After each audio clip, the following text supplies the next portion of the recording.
Good morning traders, good morning investors. എല്ലാ ദിവസവും രാവിലെയുള്ള പ്രീ മാർക്കറ്റ് റിപ്പോർട്ടിലേക്ക് കിടക്കാം. ഇന്നലെ നമ്മുടെ മാർക്കറ്റ് വളരെ വോളറ്റൈലായിരുന്നു. ഡേ ഹൈയിൽ നിന്നെല്ലാം തന്നെ മാർക്കറ്റ് ഫോളോ ചെയ്തു, നെഗറ്റീവിലേക്ക് പോയി. വീണ്ടും ഡിഫൻസ് സ്റ്റോക്കുകളുടെ ശക്തമായ ഒരു പിന്തുണ കാരണം വീണ്ടും മാർക്കറ്റ് ഒരു 93 പോയിൻറ്റിൻ്റെ ഒരു അപ്സൈഡിലാണ് ക്ലോസ് നടത്തിയത്. ഗ്ലോബൽ മാർക്കറ്റിലും അങ്ങനെയൊക്കെ തന്നെയാണ്. European market 3, German, UK, France മാർക്കറ്റുകൾ നെഗറ്റീവായിരുന്നു. US മാർക്കറ്റ് മിക്സ്ഡ് ആയിരുന്നു. നാസ്ഡാക്കും ഡോയും മിക്സ്ഡ് ആയിരുന്നു.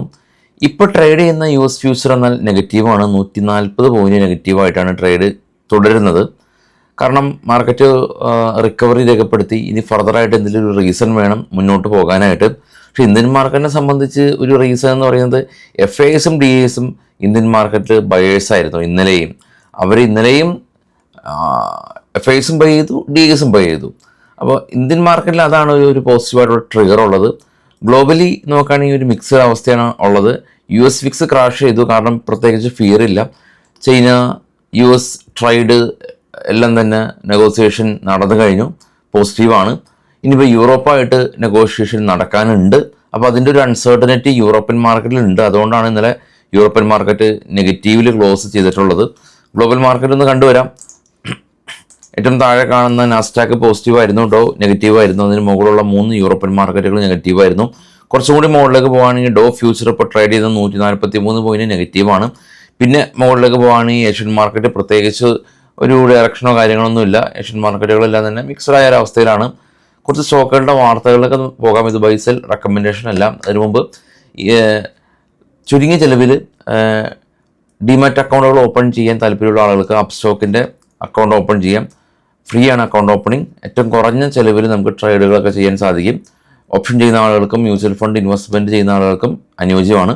ഫസ്റ്റ് കമൻറ്റിൽ ഞാൻ അക്കൗണ്ട് ഓപ്പണിംഗ് ലിങ്ക് പിൻ ചെയ്യാം. സ്റ്റോക്കുകളുടെ വാർത്തയിൽ ഉള്ളത് അപ്പോളോ ടയറാണ്. നെറ്റ് പ്രോഫിറ്റ് 49% ഇടിവ് രേഖപ്പെടുത്തി. ഇത്തവണ 384 കോടി രൂപയിൽ നിന്ന് 184 കോടി രൂപയ്ക്ക് പ്രോഫിറ്റ് കുറഞ്ഞു. ബ്രിഗേഡ് കമ്പനി ഇവർ ബാംഗ്ലൂരിൽ ലാൻഡ് അക്യൂർ ചെയ്തിട്ടുണ്ട്. 5.41 ഏക്കർ ലാൻഡ് അക്യൂർ ചെയ്തു. റെസിഡൻഷ്യൽ പ്രൊജക്റ്റുകൾ ചെയ്യാൻ വേണ്ടിയിട്ടാണ്. Jubilant food work company, Domino's പിസയുടെ പ്രൊമോട്ടേഴ്സ്, ജുബിലൻ്റിൻ്റെ റിസൾട്ട് വന്ന് നെറ്റ് പ്രോഫിറ്റ് 76% ഇടിവ് രേഖപ്പെടുത്തി.